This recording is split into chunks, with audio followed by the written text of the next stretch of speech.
नमस्कार, स्वागत है आपका सरकारी योजना यूट्यूब चैनल पर। आज हम आपको पैन कार्ड 2025 के नए नियमों के बारे में विस्तार से बताने वाले हैं। अगर आपके पास पैन कार्ड है या आप नया बनवाने की सोच रहे हैं तो यह वीडियो आपके लिए बेहद जरूरी है, क्योंकि सरकार ने पैन कार्ड से जुड़े कुछ बड़े बदलाव किए हैं जिनका सीधा असर आपकी बैंकिंग, टैक्स और फाइनेंशियल ट्रांजैक्शन पर पड़ेगा। अगर आप इनसे अनजान रहे तो आपका पैन कार्ड ब्लॉक हो सकता है, बैंकिंग सेवाएं प्रभावित हो सकती हैं और टैक्स से जुड़े कई जरूरी काम अटक सकते हैं। तो क्या आप तैयार हैं इन सभी बदलावों को जानने के लिए? अगर हाँ, तो वीडियो को पूरा देखें, क्योंकि हम आपको स्टेप बाय स्टेप समझाने वाले हैं कि इन नए नियमों का आपके ऊपर क्या असर पड़ेगा और आपको क्या करना चाहिए। तो चलिए बिना समय गंवाए शुरू करते हैं। सबसे पहला बड़ा बदलाव यह है कि अब पैन कार्ड का फॉर्मेट बदला जा रहा है। पहले पैन कार्ड में 10 अंकों का अल्फान्यूमेरिक नंबर होता था, लेकिन अब यह नया डिजिटल यूनिक आईडी सिस्टम में बदल दिया जाएगा। इससे फ्रॉड और डुप्लीकेट पैन कार्ड का खतरा पूरी तरह खत्म हो जाएगा। यह नया सिस्टम टैक्स चोरी को रोकने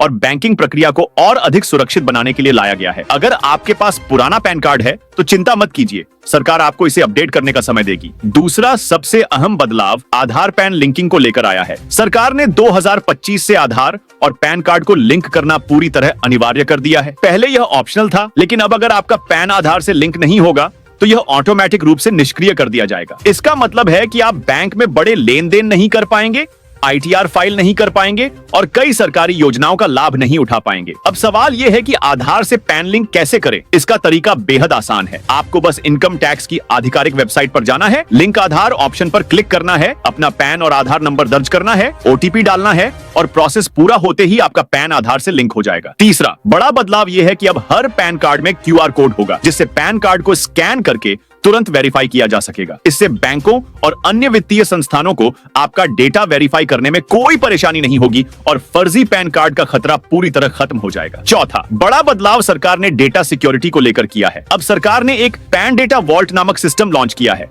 जिससे सभी वित्तीय संस्थानों को आपके पैन डेटा को सुरक्षित रूप से स्टोर करना होगा। इससे यह सुनिश्चित होगा कि कोई भी अनधिकृत व्यक्ति या हैकर आपके पैन डेटा का दुरुपयोग न कर सके। पांचवा बड़ा बदलाव पुराने पैन कार्ड को लेकर किया गया है। अगर आपके पास पुराना पैन कार्ड है तो 2025 के बाद भी वह वैध रहेगा, लेकिन सरकार आपको इसे नए digital QR code pan card में बदलने की सलाह दे रही है। अगर आप अपने पैन कार्ड को अपडेट करना चाहते हैं तो इनकम टैक्स की वेबसाइट पर जाकर अपडेट पैन कार्ड ऑप्शन चुनें, अपनी पुरानी जानकारी भरें और क्यूआर कोड वाले नए पैन कार्ड के लिए आवेदन करें। छठा बदलाव यह है कि अब सभी नए pan card digital format e PAN में भी जारी किए जाएंगे, यानी अब आपको फिजिकल कार्ड की जरूरत नहीं होगी। आपका पैन कार्ड हमेशा आपके मोबाइल में रहेगा और आप इसे कहीं भी इस्तेमाल कर सकते हैं। अगर आपका पैन कार्ड गुम हो जाता है तो भी आपको चिंता करने की जरूरत नहीं, क्योंकि आप इसे किसी भी समय डाउनलोड कर सकते हैं। सातवां बदलाव सरकार की फ्री पैन कार्ड योजना से जुड़ा है। अब अगर आपकी आय कम है और आप नया पैन कार्ड बनवाना चाहते हैं तो सरकार आपको बिल्कुल मुफ्त में ई पैन जारी करेगी। इसके लिए आपको सिर्फ अपना आधार नंबर देना होगा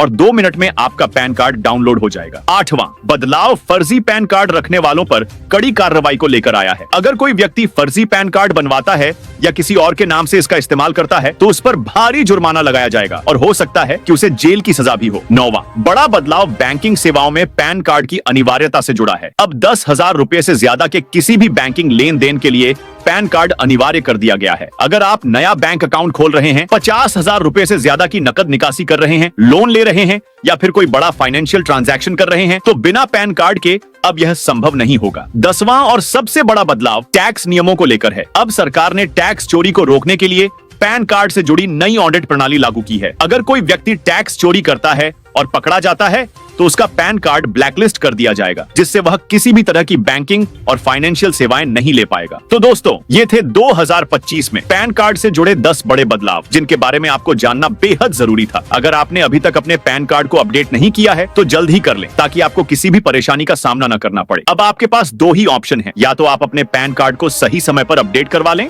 और आने वाली दिक्कतों से बचें, या फिर इन नियमों को नजरअंदाज करें और बाद में परेशानियों का सामना करें। अगर आपको यह वीडियो पसंद आया हो और इसमें दी गई जानकारी आपके लिए उपयोगी रही हो तो इसे लाइक जरूर करें और अपने दोस्तों और परिवार के साथ शेयर करें, ताकि वे भी इन जरूरी बदलावों के बारे में जान सकें।